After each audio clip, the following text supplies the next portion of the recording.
Next question है which of the following option is incorrect. Incorrect पूछा है regarding digestion of fat. Digestion of fat के regarding आपको incorrect statement पूछा गया है यहाँ पर। तो lipase is present in the pancreatic juice, बिल्कुल सही, but absent in intestinal juice, नहीं, यहाँ पर भी प्रेजेंट होता है। तो ये जो स्टेटमेंट है वो रॉन्ग हो जाएगा। स्टेटमेंट क्या हो जाएगा, रॉन्ग हो जाएगा।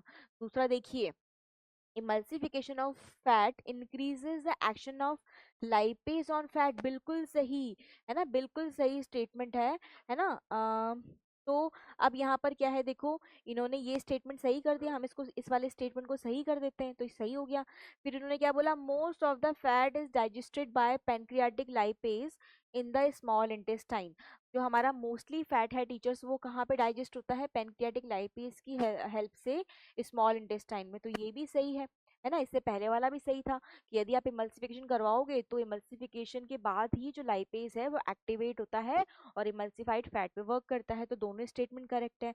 नेक्स्ट देखिए कि बाइल सॉल्ट जो है वो कन्वर्ट करता है फैट के ड्रॉपलेट्स को into smaller once by reducing their surface tension, बिल्कुल सही बात है, बिल्कुल सही बात है कि नहीं।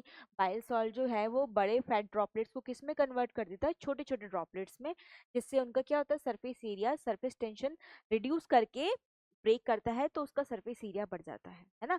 सरफेस टेंशन तो रिड्यूस करता है, फिर सरफेस एरिया को बढ़ा देता है। ये हमारा बाइल सॉल्ट इमल्सिफिकेशन के बाद काम करता है, मतलब ये स्टेटमेंट भी करेक्ट है। लेकिन पूछा क्या गया है, इनकरेक्ट स्टेटमेंट पूछा गया है। क्या पूछा गया है, इनकरेक्ट स्टेटमेंट। तो हमारा इनकरेक्ट स्टेटमेंट कौन सा वाला है, यही हमारा इनकरेक्ट स्टेटमेंट था। तो हमारा ए ऑप्शन यहाँ पर क्या हो जाएगा, सही हो जाएगा। फर्स्ट वाला ऑप्शन यहाँ पे टीचर्स क्या हो जाएगा, सही हो जाएगा। क्वेश्चन की कैटेगरी देखें हम, क्वेश्चन की कैटेगरी, तो यहाँ पर अगेन देखिए क्या है, पहले मोस्टली एक ही टॉपिक है आपका, लिपिड के बारे में पूछा गया है।